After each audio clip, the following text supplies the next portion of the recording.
This video, guys, I just want you to leave a like on the video, subscribe for future content, and go check out my Patreon. Links are in the description below. Hey guys, how's it going? OSCO here, back with another video. Today I'm going to be showing you how to make your bass lines a little bit more interesting. So I've just made this patch in Serum. It's just a basic it's a basic wavetable being FM'd from another oscillator running through a comb filter into some effects. But this video is not about the patch, it's more about how you place your MIDI. So I've got from start to finish here a boring, bog standard, like what you'd hear in most people's music when they're starting out, and then like steps further on from there, how to make it more of an interesting sound. So I'll just get into the video and just play this.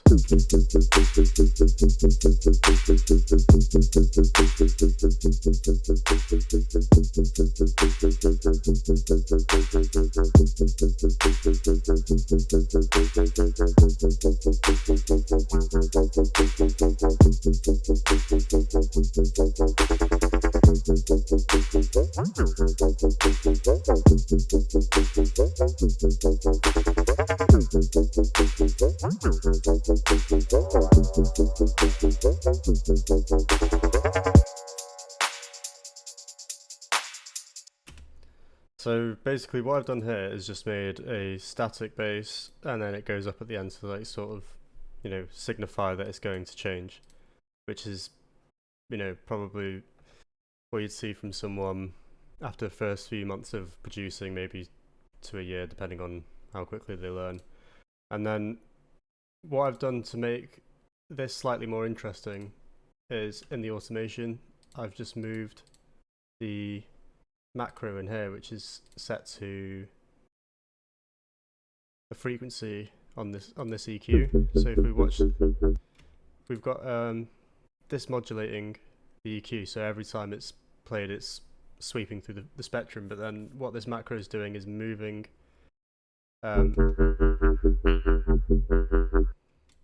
it up and down the frequency spectrum whilst it's also being modulated by the envelope. So basically what is created here is just a little bit of movement in a static bass. So we'll play this section again, and I'll make it a little bit more intense.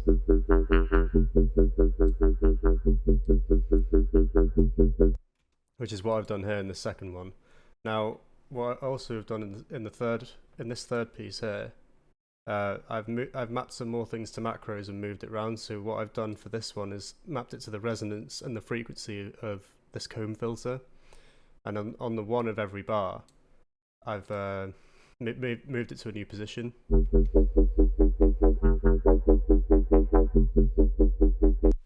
And that creates a little bit more movement. So it's still the same sound, but because it's changing from the one and there's some rhythm to it, so it goes like, the first two hits of the bass line are in a new position compared to the rest of the line. It's like there's an A and a B, and there's a push and a pull effect. And I think in dubstep, based on dance music in general, there has to be a very defined A part and a B part. And Virtual Riot, and big bro step producer I know, but he puts it down. He explains it really well in one of his videos for Splice, and he calls it call and response. And if anyone who knows me personally knows that I bang on about this. Like, it is really important, because without the call and response, there's no question and answer. It's like your track is making a statement, but it's not creating intrigue. And it's, how annoying it is for someone to sit down and tell you how to do something, but then like if they pose it to you in a question, you become more intrigued by what they're trying to say. So you got to try and think of your track like that, and having this call and response method makes a static bass into a much more interesting and complex one.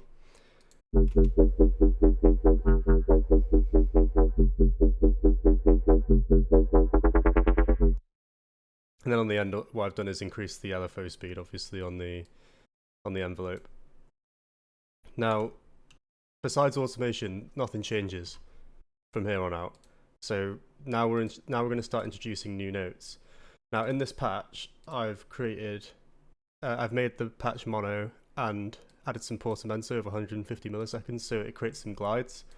Now these are really useful even for 808s. Like I use this technique a lot, and basically what's going on here is there's a static bass, and I'm just throwing in random notes, either an octave up or 2 octaves up, or well, not quite 2 octaves, but a little bit more.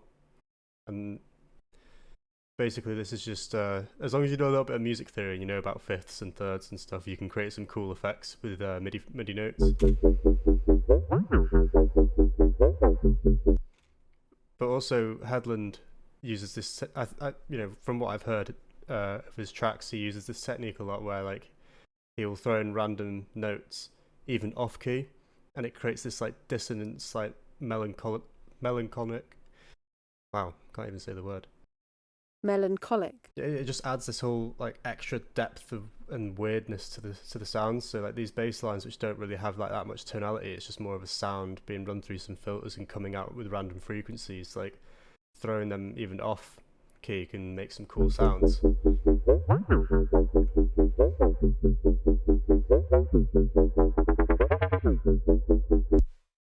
And then the only difference from this one to this part is I've basically taken the A/B effect and then split it across multiple, like the push-pull effect or the call and response effect across every half bar. So I've got question, answer, question, answer. So I've got like A, B, A, C, and that sort of goes throughout the whole thing. And then this entire phrase is like an A section, and then the B, creating more interest and more depth to the sounds that you're trying to make. So it's one thing knowing the patch, but then actually playing it out over the course of a track, you'll think about, right, where's my A section, where's my B section, do I have a C section? And then I've got an A here going into a B, and then do I create this as my A for structure and then my B for structure here as you copy it over? And it's the more you start thinking about your your call and response method, then you'll instantly start to notice more interest in your tracks. You won't do it right the first few times, but like the first 50 times you probably won't do it well. But once you practice the call and response method, you'll more people will listen to your tracks for longer. As soon as you start applying this, like your tracks will start to sound a lot fresher. And if you combine that with a bunch of other techniques that I've been talking about with the drums and percussion and changing up bass sounds, like, because this is just one static bass sound, remember, like, you can change these out into different bass sounds and have like one sound be a call and then another sound be a response, and then like bounce off the two of those. And it's just something to consider when you're making a track. I hope you liked today's video, guys. If you leave a comment for possible future video suggestions, if you want to see more content like this, go check out my Patreon. I do deep dives. You get the patches at the end of every video that I make. The patches for each video will be uploaded to the Patreon for the Patreon guys, so that they can download it, deconstruct it, and learn for themselves. And go check out the tiers and stuff and see what you can afford and what you want to learn and what's the best for you. And yeah, I'll see you in the next video, guys. Peace.